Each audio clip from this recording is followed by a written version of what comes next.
Hello everyone, मेरा नाम है हिवा शनानंथनी और द कॉम्पिटिटिव में आप सभी का स्वागत है।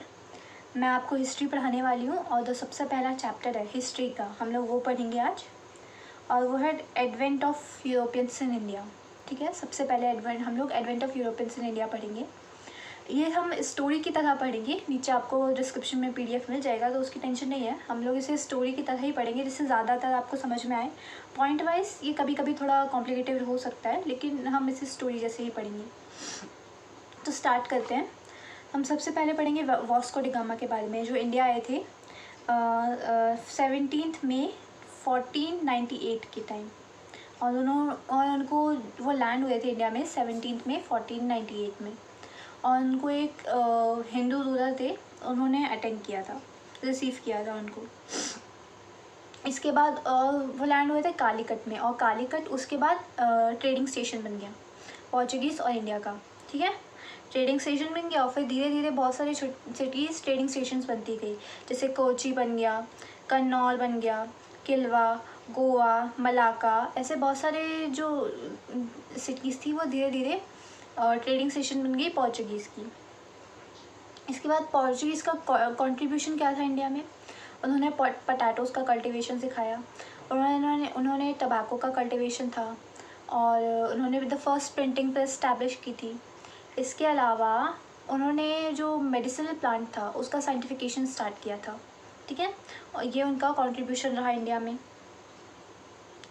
इसके अलावा उन्होंने करतास सिस्टम स्टार्ट किया था। करतास सिस्टम मतलब होता है कि हम इंडियंस को अपनी डेस्टिनेशन तक जाने के लिए पोर्चुगीज़ से पासेस लेने पड़ते थे। ठीक है, पोर्चुगीज़ को पे करना पड़ता था, उनसे पासेस लेने पड़ते थे अपनी डेस्टिनेशन तक जाने के लिए। ये था करतास सिस्टम। आगे बढ़ते हैं। और अब हम पढ़ेंगे पोर्चुगीज़ के फर्स्ट गवर्नर के बारे में। पोर्चुगीज़ के फर्स्ट गवर्नर थे फ्रांसिस्को डी अमेल्डा, और इनको हम लोग द ग्रेट डॉम अमेलिया के नाम से, द ग्रेट डॉम फ्रांसिस्को के नाम से भी जानते हैं। ठीक है, और वो फर्स्ट गवर्नर थे इंडिया के पोर्चुगीज़ की तरफ। पोर्चुगीज़ फर्स्ट गवर्नर, जो पोर्चुगीज़ के फर्स्ट गवर्नर थे इंडिया में, वो थे। और कब से कब तक थे? 1505 टू 1509। उन्होंने इंट्रोड्यूस किया था ब्लू वाटर पॉलिसी। ठीक है, और उन्होंने कॉन्क्योर की थी ड्यू बैटल को भी। ये नेवल बैटल थी जो उन्होंने कॉन्क्योर की थी। अंत में ये इंडोजीनियस पीपल के द्वारा ही मारे गए थे, और इनका बेटा भी इसी बैटल में शहीद हो गया था। ठीक है, उसके बाद में जो सेकंड गवर्नर थे पोर्चुगीज़ के इंडिया में, वो थे अल्फाजो डे अल्फस्कर्क। मेरा प्रोनाउंसिएशन गलत भी हो सकता है, लेकिन ये उनका नाम था। वो सेकंड गवर्नर ऑफ पोर्चुगीज़, और पोर्चुगीज़ के सेकंड गवर्नर थे 1509 टू 15 तक। ठीक है, उन्होंने द एम्परर पॉलिसी इंट्रोड्यूस की थी। उन्होंने गोवा कैप्चर किया था बीजापुर के सुल्तान से। ठीक है, उन्होंने गोवा कैप्चर किया था बीजापुर के सुल्तान से। और उस समय बीजापुर के सुल्तान कौन थे? उस समय बीजापुर के सुल्तान थे आदिल शाही सुल्तान। ठीक है, कब? 1510 में, 1509 में, 1510 में बीजापुर के सुल्तान थे आदिल शाही सुल्तान। ठीक है, और फिर नीनो दा कुआ थे, और उन्होंने कैपिटल कोची से गोवा शिफ्ट की थी। उन्होंने डियो को कॉन्क्योर किया था। उन्होंने बासीन को भी कॉन्क्योर किया था 1534 में फ्रॉम बहादुर शाह ऑफ गुजरात,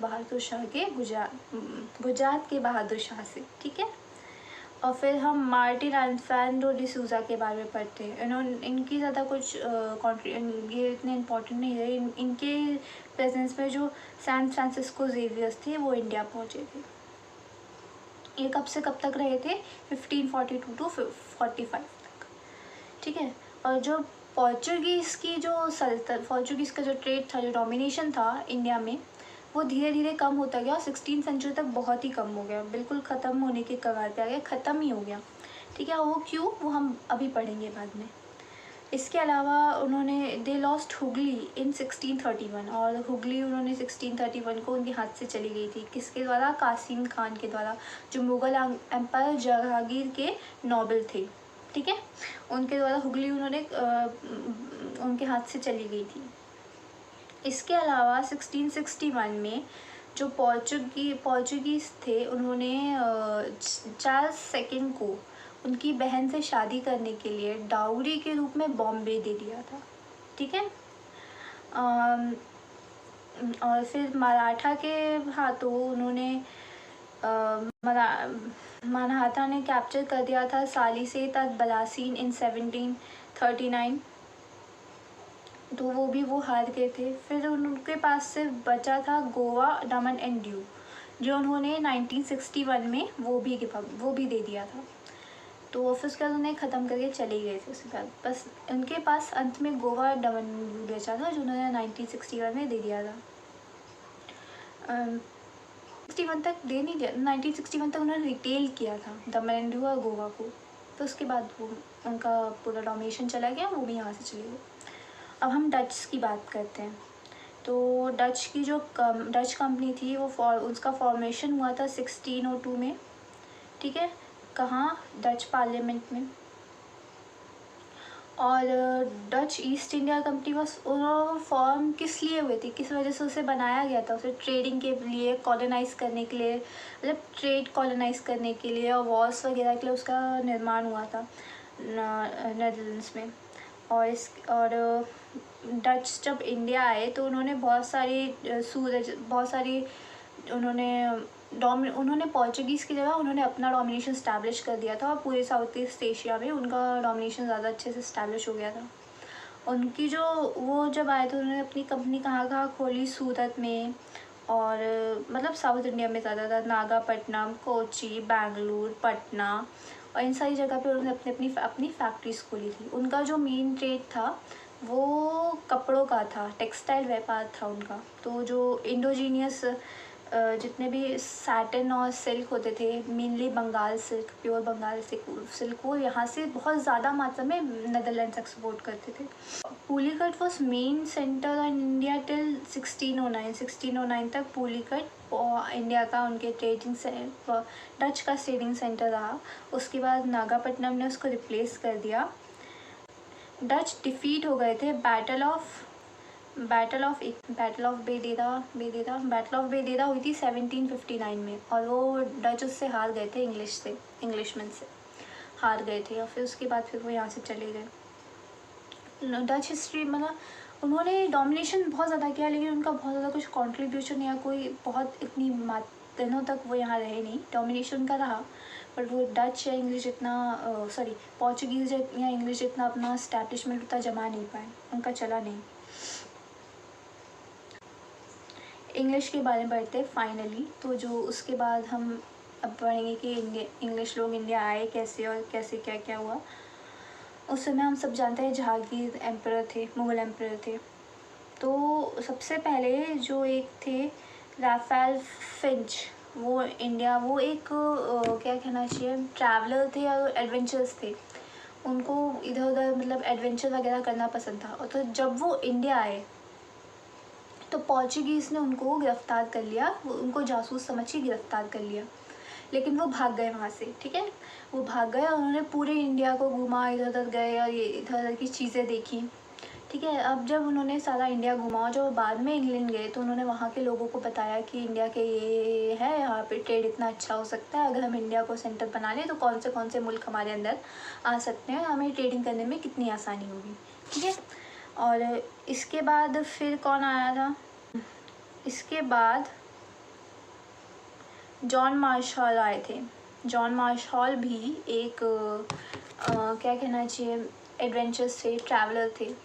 वो भी इंडिया आए थे, लेकिन उनको इंग्लैंड से भेजा गया था। पहले जो हम रफ़ेल के बारे में पढ़ते हैं, उन्हें इंग्लैंड से नहीं भेजा गया था, वो एडवेंचर ही थे, वो ऐसे ही घूमने के इरादे से इंडिया था। बाद में उन्हें जब पोर्चुगीज़ ने गिरफ़्तार किया, पोर्चुगीज़ के जो विक्टोरियन थे उसके सामने, विक्टोरियन बोले, पोर्चुगीज़ के जो थे ट्रेडर्स वगैरह, उनके सामने कोर्ट में पेश कर दिया, तो वो वहाँ से भाग गए। उसके बाद इंडिया घूमा, तो तब उन्हें पता चला कि इंडिया क्या है, और फिर उन्होंने जाके इंग्लैंड बताया। फिर जो जॉन मार्शल थे वो आए इंडिया में, सबसे पहले इंग्लिशमैन कहा जाता, इंग्लिशमैन ट्रेडिंग के हिसाब से, वो ट्रेडिंग मतलब इंग्लिशमैन, उन्हें भेजा गया था इंग्लैंड से कि आप जाइए और पता कीजिए कि वहाँ पे क्या क्या है, और जो सभी है हमें आके बताइए।